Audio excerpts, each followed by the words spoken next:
Call to order the Courts and Public Safety meeting. Pledge of allegiance. I pledge allegiance to the flag of the United States of America and to the republic for which it stands, one nation, under God, indivisible, with liberty and justice for all. All right, roll calls.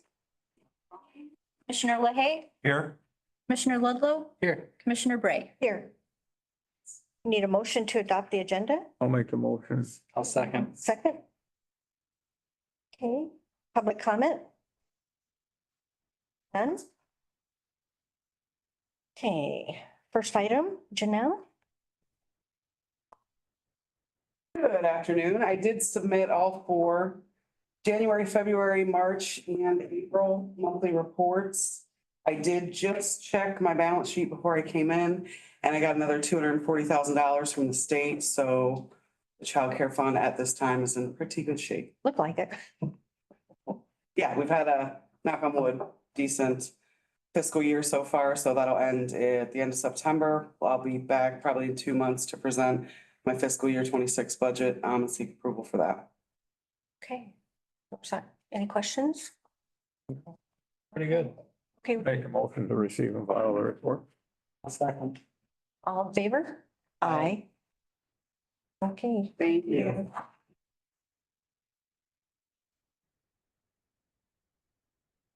It's not gonna be quite as short, okay, but it will be short because you guys can read this later. okay. We have next time the item is Cynthia Mission. Jump in the line. But I mean, that's okay. Can we do that? Can we do, we can't go out of order, right? Sorry. Sorry, Rob, I don't know. Following you. And Val, for everybody not to be confused. But, thank you all for hearing from me and agreeing to put this on the agenda. Did you guys get one of these yet? I think. It's the most recent one. I think I got this. Well, in case you need something extra. Thank you.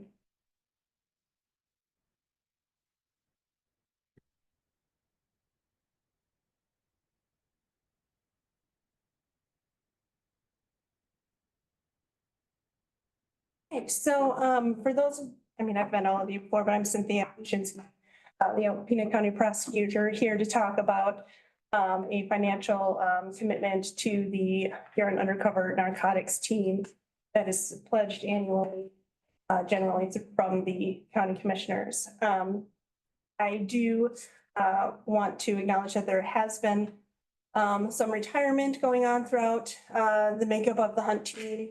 And to that effect, I'd like to, if I could, introduce some new players that you may not already be familiar with. Sure. You're most familiar with Sheriff Eric Smith. He's of course on the hunt board. Chief of Police Eric Hamp, also on the hunt board. But today, in case some of you haven't met, we also have with us the First Lieutenant of the Alpena Post, new to the position, Anthony Utt. And further, we have the inspector here with us, Michael Bush. Hi, welcome. So I attached to the request to be added to the agenda today, the interlocal agreement that was really what brought to life the team here for our Ford County area. And I just wanted to highlight, and the reason why we ask and the reason why we find it's important to highlight or really push for this particular item to be part of the budget each year is the commitment from each county that is contained within the interlocal agreement signed by all the parties at the beginning and inception, really, of the hunt team. And that is the promise of a law enforcement officer from each agency and in some cases or a financial commitment, which historically has been an $8,000 financial commitment that is honored by each of the individual entities that are make up the hunt team's entire area, the jurisdictions of the different police agencies. This past year, I do understand that the commissioners did not vote to fund that particular line item. And my hopes for today are not only to introduce the three of you to our new players on the Hunt team, those who are invested in the team, but also to ask for not to come up with the money yourselves to actually fund that $8,000 ask, but to allow myself to transfer some money from my particular budget. And I do believe you'll have a similar request from the sheriff to similarly transfer some of his funds to cover that $8,000. That was not something that I had set in stone at the exact moment that I asked to be added to the agenda. Otherwise, I obviously would have put that in there. But for myself and my budget, we did have, as I think some of you were at a personnel committee meeting where I was also asking for this, but we did have some monies extra in our personnel line item because we did have one secretary move on, and that left us with some extra funds in that particular line item. We plan on using $8,000 for a different project, of course, but that would mean that I would personally have an additional $4,000 to contribute to make up for the $8,000 that was not originally budgeted. Okay. I was gonna say finally that, yes, so without the contribution from the county of the $8,000, both myself and Sheriff Smith could very well and should, according to the bylaws, lose our ability to be voting members of the Hunt Board, which every law enforcement agency has that representation on the board from the 4 counties, as well as all 4 county prosecutors. But in order to ensure, our input in the voting process, that contribution needs to be met. Okay, any questions? Madam Chair, if I could. So you have $4,000 extra of county money that you don't need for anything? Well, let me tell you how we came upon that. At the end of January, our legal secretary left. That left us for, I believe it was a solid 2 months, solid 2 months without paying a secretary in that particular position. Now, the secretary whom we have now taken on to take over that position does not have the same seniority or longevity that that legal secretary would have had. So she's starting at the bottom of the wage scale. So when you take into account the change in salary between the 2 individuals, change in longevity that will take place, that longevity payment at the end of the year, and take into account the different stage that step increases that the former secretary were at. Yes, we did have those leftover funds. It's my understanding when we were doing budgeting that we were finding a deficit in the patrol for budgeting his budget. And I believe that the determination was made to not fund it this year to save the patrol for the sheriff department. Now, I don't know if the sheriff department has funds to do that. The other question I was going to ask is that in looking at your funding, it looks like you're pretty solvent, the whole Hunt Board. Is there a possibility of reducing the obligation maybe, or having a pause in order to, because this is already 6 months, we're 6 months into our fiscal year, we're going to start budgeting again. So it seems kind of, I don't know, backwards to go back and pay. That's what I'm looking at. I don't know. But it looks like the sheriff wants to say something. Have something to say? So where this all comes to light, Cynthia has the bylaws. In last year, you're absolutely correct. We had talked about taking $500,000 out of my budget. Where this comes, really makes the wheel spin is we've agreed, or when the conception of Hunt started, the manpower and $8,000. So if we're not going to contribute the manpower, if we're not going to contribute $8,000, why does Alcona County Sheriff's Office and Alcona County spend money on a team that we are getting a benefit for? Why is the city of Alpena contributing? Why is Montmorency? And so that's the big question on that we faced when we went to this meeting. Like, why are we gonna contribute if Alpena County's not going to? I'm here to tell you, the hunt team provides a very good service to Northeast Michigan and Alpena. Obviously, we can debate about numbers, but they're hurting. They don't have the manpower, you know, just like any other agency.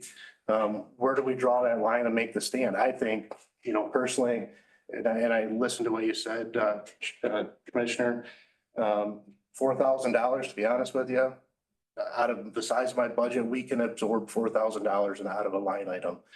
Does that help our community? We'll get more than $4,000 worth of services back from Hunt. That's well worth it, in my opinion. Do I want to come back and ask you guys to spend money out of the general fund? No, I don't. I agree that we have to save money. We have to get a balanced budget. But we got to figure out as a community how we're going to make this all work. Hunt is very valuable. To me, to take $4,000, to take $4,000 from her, make the $8,000, make them whole. It's a big step. Now, do we have to put a person back on the team eventually? Hopefully. I don't recommend you do, but we got to take care of our house first and provide road patrol. So that's where I'm at. If you decide to do that, we can easily take $4,000 out of our prisoner board. We have had low numbers in our jail. We can find the $4,000 there. Okay. So that's all I have. Appreciate that. And I was impressed with the fact that it's been in effect for over 20 years when you look at when the interlocal was implemented. But I appreciate that. Thank you. I know Eric's been doing this a little bit longer than I have, just a little bit, but I don't know a community without the hunt team Yeah. here. And I don't want to know a community without the hunt team here. And I don't think anybody else disagrees with that whatsoever. No. And as Alpena County is, the less rural of the four counties, we do, I want to say, reap, a great benefit Okay. for them, definitely. I don't think anybody here would disagree that we have a drug problem in Alpena. Just think if that hunt team was not there. Right. Yeah. Okay, thank you. So what do we make? We want to make a motion. I have a couple questions. We have a couple questions. Yeah. Okay. What is the difference between the advisory board and the board of directors? Because my name's on here. I know I used to attend as a commissioner, and I know Commissioner Ludlow, I think, attended a couple meetings. I think it just. I think I just quietly sat against a wall and was never really included in the meeting. So just for clarification, can you explain what the difference is? Yes, and I do apologize if, at the meetings, encouraged or, participation from advisory board members wasn't absolutely encouraged. The advisory board is made up of, mainly the individuals or the titles, which you are seeing there, Jesse. But the point of their being is to provide input to the command board based on the respective communities. And so that is the point of attending those particular meetings, so we can hear from you, hear from constituents through you in order to best make the right decisions for the progression of the team. Also to report hunt activity back to the municipal entity members. So bring back this information to everyone else and to annually recommend that contribution for either the individual law enforcement officer, deputy, and or that $8,000. I noticed Rogers City's at $5,000. Everybody else is at $8,000. Why the discrepancy? It looks like they went over and they did 3,000 in the other. What's that? That, I don't know if you know that you said that Rogers, there's that on the chart on the. On the first page here, everybody pays $8,000, but Rogers City pays $5,000. I cannot speak to that particularly, but I can, the degree is behind that discrepancy and figure that would be. They have a balance of 3,000. Yeah. Right. And then.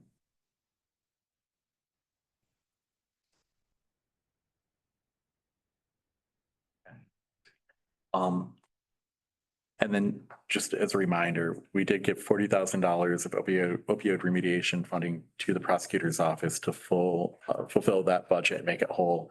And we're still $100,000 shy of fulfilling the sheriff's budget office, or the sheriff's office's budget, I guess, rather, for 2025.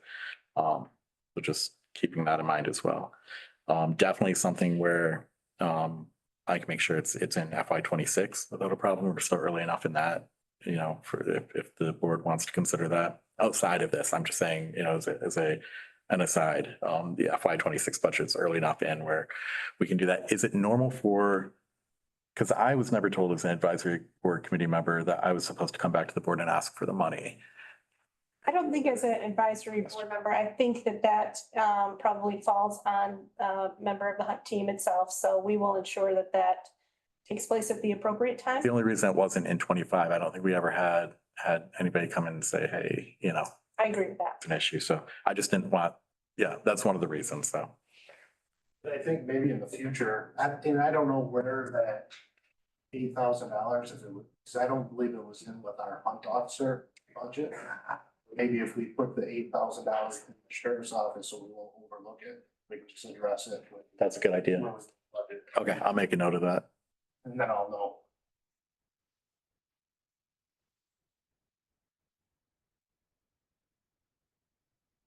That's all I have, Madam Chair. Thank you. That's okay. I was just thinking, so what we're looking at now is we have an invoice that you want paid.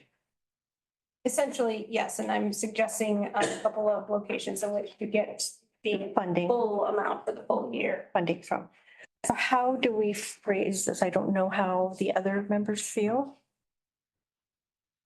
I think the board has already spoken once. I don't know why we have to keep bringing it up.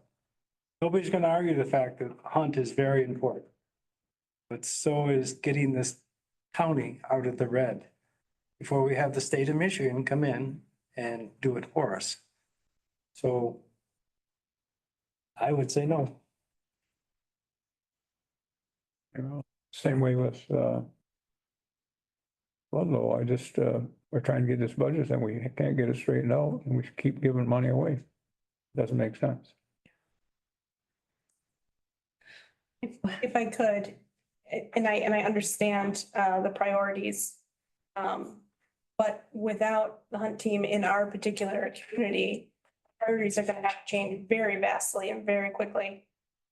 Because we already have probably 50 to 60%, last I tallied it up, cases on our docket that have to do with methamphetamine.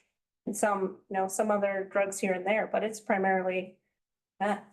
And the individuals who are caught bringing the methamphetamine into our northeastern Michigan area are generally caught by the hunt team, working in combination with our local law enforcement agencies.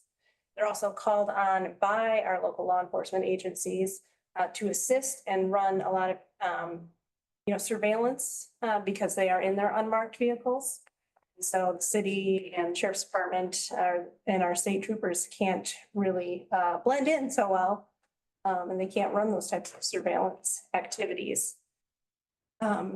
So I understand your terminology as far as giving the money away. This is money that has been earmarked for one thing and is a complete investiture into our community. People should have probably come to the board before we did the budget. Because we're having a heck of a time to keep it. Still not, We're still not, but breaking even yet. we're not even. That's the whole thing. Is it, what I'm worried about is the domino effect that they spoke to with other entities once, a final decision is made, like to not do it.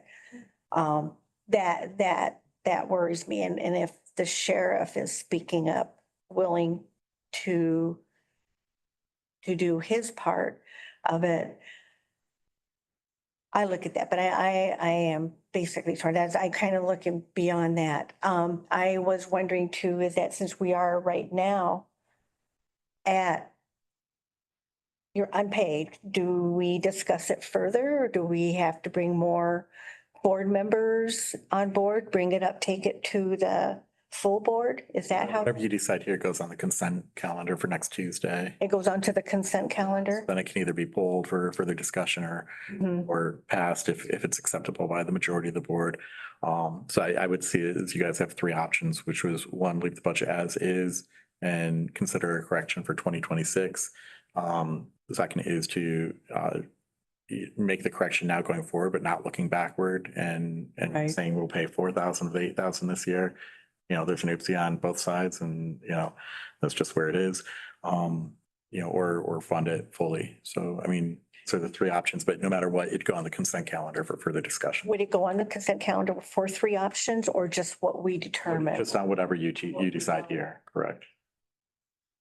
I am in favor of what Jesse said, the one where we pay, get the half paid and get it discussed. I forgot how the wording went, but, I don't know, but that's just me. So you guys have to. What do you want to do, Dan? I like option number one. We say no today and we bring it up for our budgets when we start working on our budgets later this year. I'm kind of thinking that if you guys have that much extra money, maybe that ought to get back to the line item. County commissioners decide how to spend it. Well, in essence, you know, that is what we're asking, that you allow us to do this. So obviously it is your decision today or tomorrow. I'm saying no. Not changing. I know too. Okay. What was the first motion, Jesse? The three options are either either waiving it and looking out for 2026, not waiving it, either not paying it and looking out for 2026, paying the second half, but not the first half, which would be 4,000 instead of 8,000, or paying the entire 8,000, allowing the adjustments. Well, I don't want to be running through all three of them. So, is that how we have to do it? Well, we should pick one of them. So I'm Well- thinking option number one, we just don't go ahead with paying them this year. We put it in our budgets for next year. And hopefully we can balance the budgets. And we'll be able to pay for the hunt team.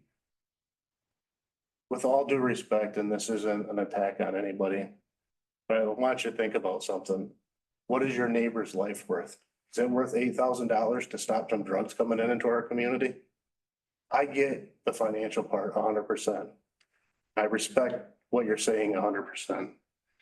But when we're talking about opiate crisis in Alpena County, in the city of Alpena, $8,000 is peanuts. We have a drug problem here. We have overdose deaths every single day. If I could put two people on hunt, I would. I mean, we're all making sacrifices. You got to fund these programs. And I get the money part. I wish I could go shake a tree and we could pay for things in this county. There's sacrifices our office are making, so we're not asking for more money. We're making those sacrifices. But the hunt is so important. I was a hunt officer. I saw daily what drugs do to our community. And I'm literally telling you, your neighbors are drug addicts. Will you tell that mom, you know, sorry, we didn't give you the $8,000 to save your kid's life? That's how important it is. And I'm saying this with all the respect in the world. I think it's foolish. I think it's $8,000. I think it's peanuts. I know it's a lot of money, but it's worth it. I know I'm outnumbered, so I don't know how that works, where whatever motion goes, but should we, since, Well, if it comes out of their budget and they don't come back and ask for more money, then might be all right. And that's why we went that route, because we don't want to ask you guys for more money. We know the budgets are budgets and we've done this before and we don't want to do that the way we used to. That's the, you know, 4,000, we can consume that in my budget. I know we're sacrificing areas. I know Cynthia is. But to me, it just makes sense. And we can get through this year and we can work on getting a body out there in the future, make that program a lot better. Because like I said, we have a problem here in Alpena and it's only going to get worse. well, Let's do this. Let's let them take it out of their budget this year and then we'll do something next year to fund it. And, but during the year, they're not gonna come back for any more money Okay. because we don't have. When you're talking during the year, this 2025 Yeah. calendar year. Mhm. Okay. Does that make Want to make sense? that Yes. motion? If they take it out of their budget, Are you looking for me to advise on numbers or ethics? No. I can advise. Yeah, I mean, that's fine. I mean, ethically, I can understand it. Numbers wise, just as a reminder, we're not talking $4,000. We're talking $104,000 deficit in the sheriff's department this year. Yeah. We're going into June, preparing for the 26 budget. I have to start focusing my numbers there. We've closed up 115,000 there.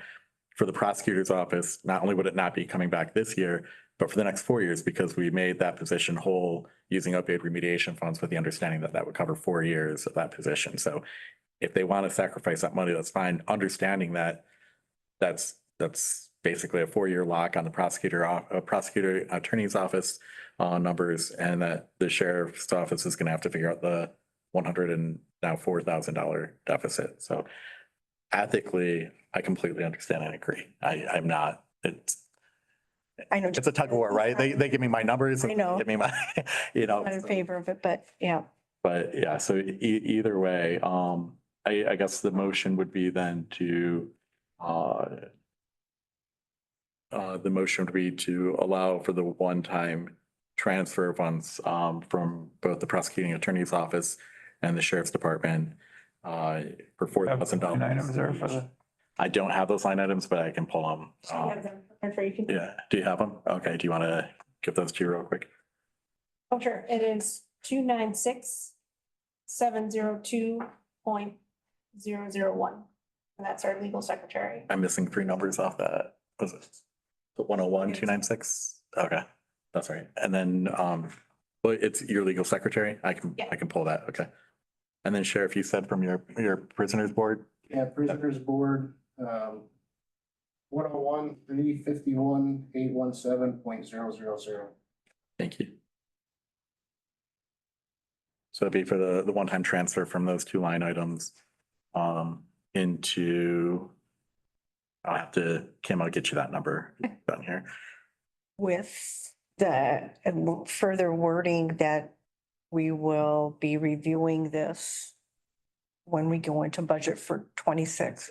You could amend that, I'm sorry, you could amend it to also read, and the creation of a line item under the sheriff's department for this. You know, and then we'll just, of course, I guess it already has a line. I'm putting it on budget. Oh, okay, you know, It's a straight up line. we'll mess with that part later. We'll just leave it with the transfer since. And we can deal with that. I'll just remember about it. Okay. Okay. We'll need a motion. I'll make the motion. All support. Okay, we vote. Commissioner LaHaye, Yes. Commissioner Ludlow, No, Commissioner Bray. Yes. It's scary, but well, it's interesting to realize that we've gotten this far. It's almost June. So just get us through the rest of the year. Yes, yes. And these are all very tough decisions. So I appreciate each viewpoint and can understand each one. Yeah. Thank you. Okay, thank you. All right. All right, Rob. I hear you. Next on the agenda.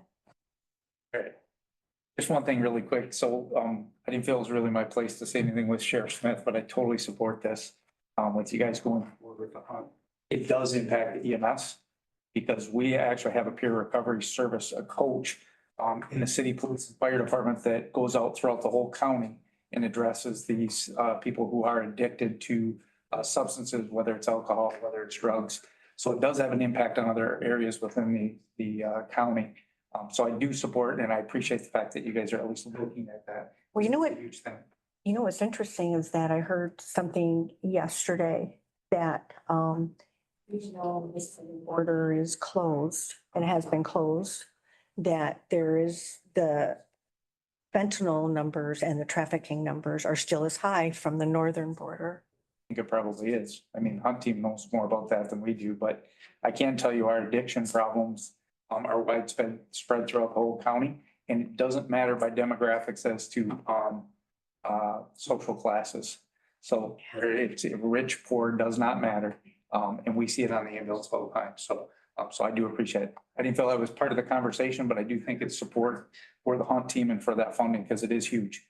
Enough that we partnered with Catholic Human Services and they have 2 peer recovery coaches embedded in our department. They go on every EMS call, every police call that is involving a mental health crisis or an overdose or alcohol addiction crisis. So they're very busy. So, and that's something that cost is covered through a grant for 3 years, I believe. There was some grant that was in the There was. yeah. So we're hoping we're helping on that end too. But again, I just appreciate you guys supporting the Hunt team and their efforts. So Well, we're trying, got a big job ahead of us. big job, yes. So really quick, I apologize for not getting this to you digitally. I had some problems. I thought it sent and it didn't send. It was a scanned document. So basically, I'm just going to review it really quick. I do have an organizational chart for you to review. We're basically fully staffed, or we will be after July 1. City Council, they basically have approved all except for one position. We're going to have frozen. We have a retirement that's going to happen in November.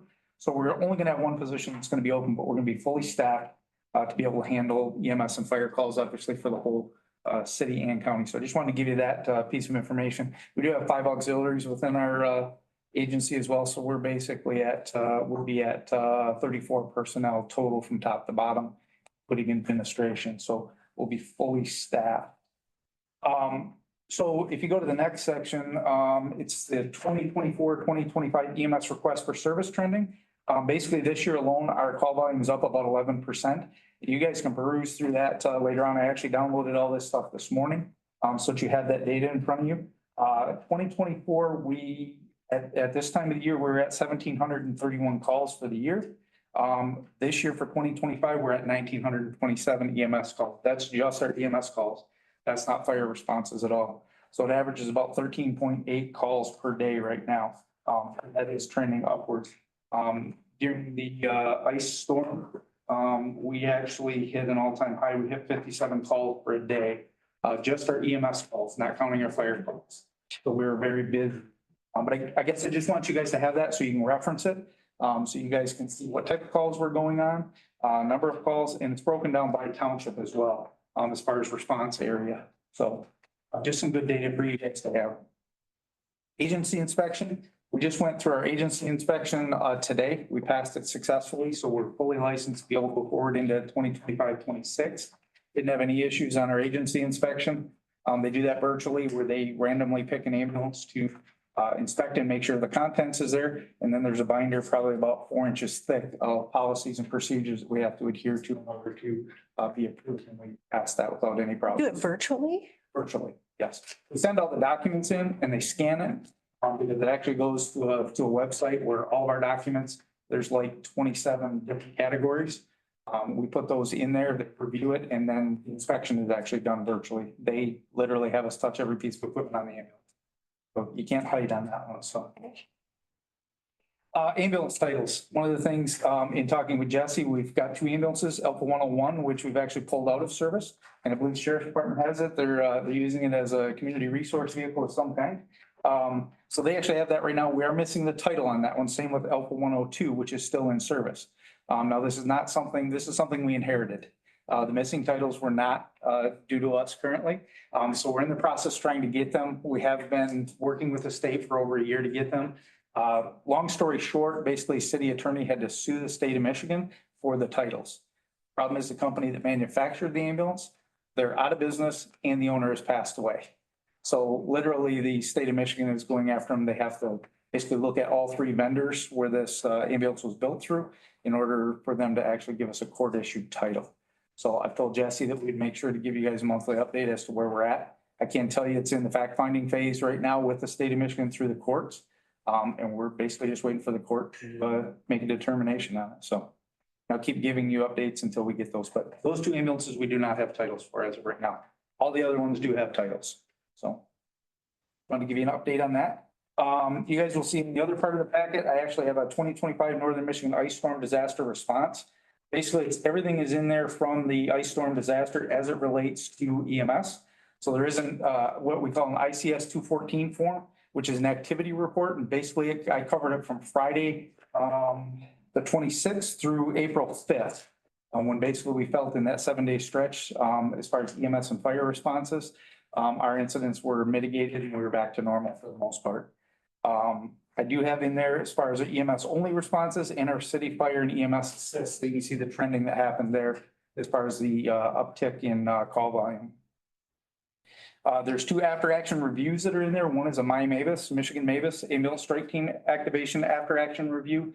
And there's also an Alpena County door to door after action review, which Chief Hamp, Sheriff Smith, and Anthony, the post commander, they were all involved in that door to door operations from the law enforcement side of it. So they were present for the after action review as well, but I included those in here for your review, just so you can see what we did as far as the EMS side for the city and county as far as our response. In June, you guys are going to get a request. Andy Marshall will actually be here for me. I will be in Virginia working on my son's house. But we're going to have reimbursement requests for the disposable items and the drug kit exchange. I think at early on when we did the meeting for the contract, we agreed that we would do it twice a year, once just before July and once again December, so that those line items are taken care of. Okay. Other than that, questions, concerns? No, I don't have any questions. I think you did a good job. Do you guys want this emailed to you, to the commissioner's office, Jesse? Or is the paper copy good enough? I'll give John, I think John's the only one that would care. I'll give John a copy of mine. I'll give him mine. Let me know. Yeah, actually, and you know, I can scan this in myself and, Okay. oh, yeah, that's fine. Perfect. Great, thank you. Okay, so, Thank you. thank you. You're welcome. So no questions, I'll take a motion to file and report the ambulance report. I'll make the motion. Second. Okay, all support, say aye. Aye. Okay. Yes. Kim Elkin, is she? She's on Zoom. She's on Zoom? Okay, Kim. Good afternoon. So as you all know, we went live with our new phone system back in March. And so I have some extra information that I'll be able to share with you now on a monthly basis.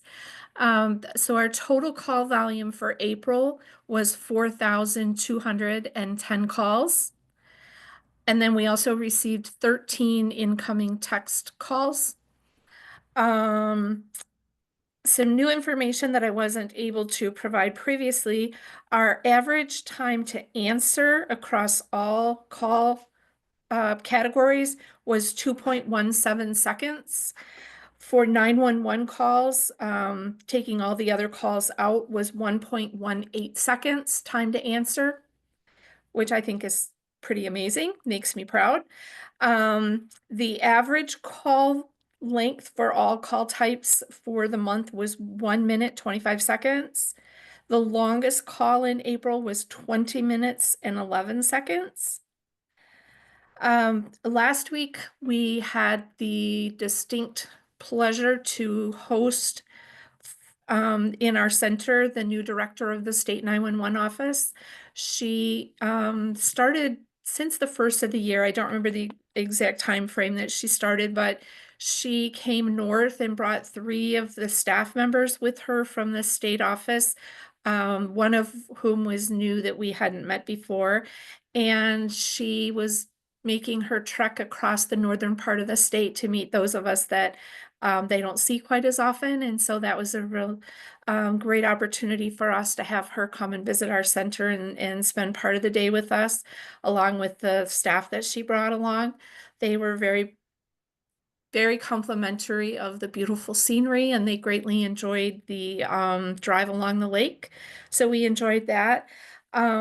I have an update that as of Friday, the 16th, Governor Whitmer submitted the request for a presidential declaration of emergency for the ice storm damages. The threshold that we needed to meet was 19.1 million across the entirety of the storm.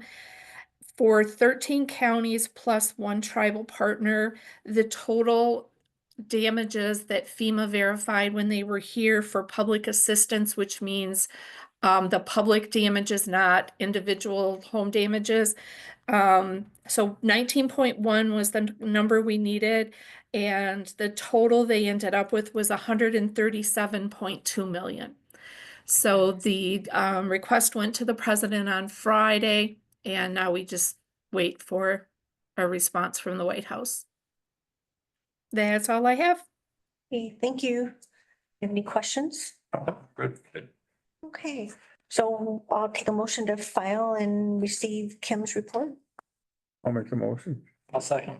All in favor? Aye. Aye. Okay, pass. So Rob, you're good, are you doing your, or was it, no, here's that ambulance, yeah, never mind. Okay, I'll take a motion to receive and file the ambulance fund monthly report, Veterans Affairs, and the Veterans Affairs report. Make the motion. I'll second. Okay, all in favor? Aye. Aye. Aye, okay. Okay, do we have any other discussion? No? Okay, we'll take a motion to adjourn. You want to receive and file the Veterans Affairs report? You did that. You did it as a joint. I did all both of them, the ambulance and the veterans. Yeah, okay. They'll both go.